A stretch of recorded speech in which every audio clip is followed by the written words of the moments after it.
Hello calculus students and general seekers of truth. Welcome to the continuing video on limits and continuity. And in this video we will take a look at some analytical examples. I'm sure we could draw a graph of this stuff and just look at the picture, but we are general seekers of truth, so we want to also understand why this works and the analytical reasoning behind it. Also, if you are taking the AP exam, these types of questions are not going to appear on the calculator portion. So we have to learn how to solve them with our wits alone. Okay. So this, determine if f of x is continuous as at x equals c. If not, explain why not. Well, for number one, you have this function, and all I have to really do is test f of 0, because it says here c equals 0. But if we plug in 0 to this function, we get negative 2 over 0, which is undefined.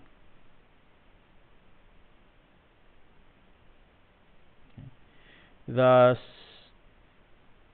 f of x is not continuous at x equals 0. Just that simple. And let's move on. You have, in the second case, c is equal to negative 1, and f is equal to that. And you can do the same thing. F of negative 1, well, that's going to cause division by 0. So we can say that f of negative 1 is also undefined. Thus, f of x is not continuous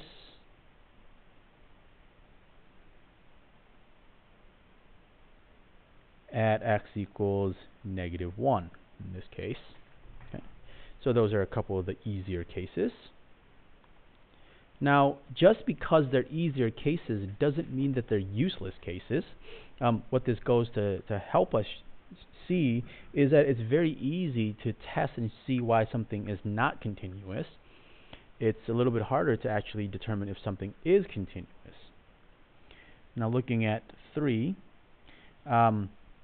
we have this function c equals 0.5. F of x is a piecewise function, so f of x is equal to this complicated thing as long as x is not equal to 0.5, and it's equal to 12 when x is equal to 0.5. And I'm going to solve this analytically first, and then I'm going to try and show you a graph just so that it helps further your understanding. Now we can check a few things. F of 0.5 is equal to 12. So when x is equal to 0.5, we use this function, which is a constant, and that's equal to 12. So one of the conditions for continuity is true. Now we want to test the others. So now let's take the limit as x approaches 0.5 of that expression for x squared minus 1 over x minus 0.5. And if you recall from the previous lessons on analytical limits, we want to find some way to remove or get rid of x minus 0.5. So I'm going to start out just by doing a little bit of factoring. The top here is the difference of squares, so that factors to 2x plus 1, and then 2x minus 1, all of that divided by x minus 0.5. And at this point, you would expect things to cancel, and they don't, so it seems like we are losing and we're stuck, but we must persist. It turns out that you could factor this expression up here just a little bit more. So this expression here becomes 2 times x times quantity x minus 0.5. All of that divided by the denominator. Okay. And thus this part and the denominator cancel. And so now we can make our direct substitution. 0.5 times 2 is 1, plus 1 is 2, times 2 is 4. Okay. So what we have here is that the limit as x approaches 0.5 is equal to 4, f of 0.5 is equal to 12. And if you recall the conditions that we had earlier, the limit and the value have to be equal. So we can say that f of 0.5 is not equal to the limit as x approaches 0.5 of f of x. So f of x, I am writing way off the screen here. So f of x is not continuous at x equals 0.5.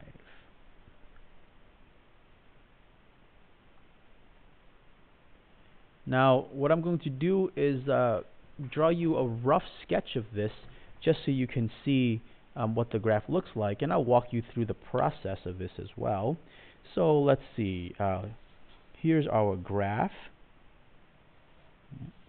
And let's deal with this function first, 4x squared minus 1 over all of this.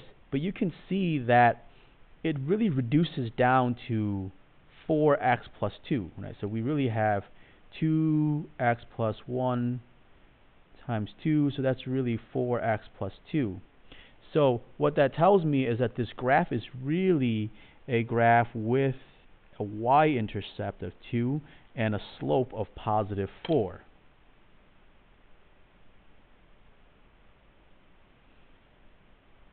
Okay, and it looks something like this. It's really just a line. But it has a hole at 1/2. So rightfully there should be a hole here at 1/2. And instead of just a hole there, we also know that when f is equal to, let me go back to the original problem, when f is equal to 0.5, f of x is equal to 12. So this is not really drawn well to scale here. But this is what the situation actually is. It's at 1/2, f of x has a hole, and then it has this dot here at 12. So the limit exists, the value exists, but it is not continuous. So now I'm going to move on and help us look at our last example. So here we have another piecewise function. And my general approach to this is that whenever I see a piecewise function and the pieces are so simple, I'm just going to try and graph them, just to help me visualize this. So x plus 5 when x is less than or equal to negative 12. So let's say negative 12 is here. When x is equal to negative 12, f of x should be equal to negative 7. So I'm just substituting negative 12 into this expression, and I know that it has to equal negative 7.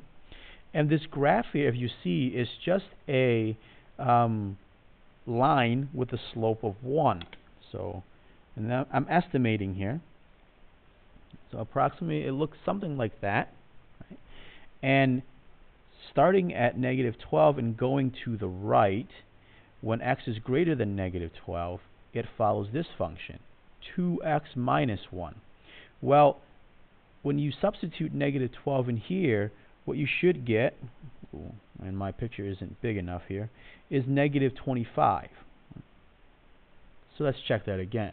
If you take negative 12 and plug it into this expression, you get negative 25. And that is a line with a slope of 2. Okay. So open circle. And then this line that I'm drawing should be about twice as steep as the other line. And so now if we look at the graph here, just to visualize it, along with the information, we can see that f of negative 12 is certainly defined.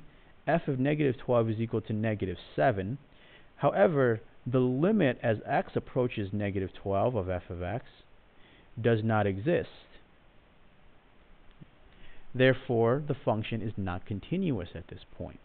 You see? So, and just to to help you really speed up your work a little bit here, whenever you see a piecewise function and all the pieces are continuous everywhere, this is very simple. X plus 5, that's continuous everywhere. 2x minus 1, that's continuous everywhere. All you have to do is look at the connecting point, okay, the point where there could potentially be a break, and substitute this value into both of these functions and see if they're equal. If they're not equal, then that means there's some sort of break and the graph isn't continuous. If they are equal, then that means these 2 points would have been on top of this hole here, would have coincided with this dot, therefore filling the hole, and the graph would have been continuous. Okay? So for the simple cases like this, we can do that, and we can even sketch out what the graph looks like. Alright, so there you have it, some definitions of continuity and some examples of how to determine continuity at a particular point. Again, you can always try graphing, but you should also be able to work through this analytically. We want to develop our tool set here as we're working in calculus or AP calculus, whichever class you're in. Thank you for watching. Ask questions if you need it. Have a wonderful day.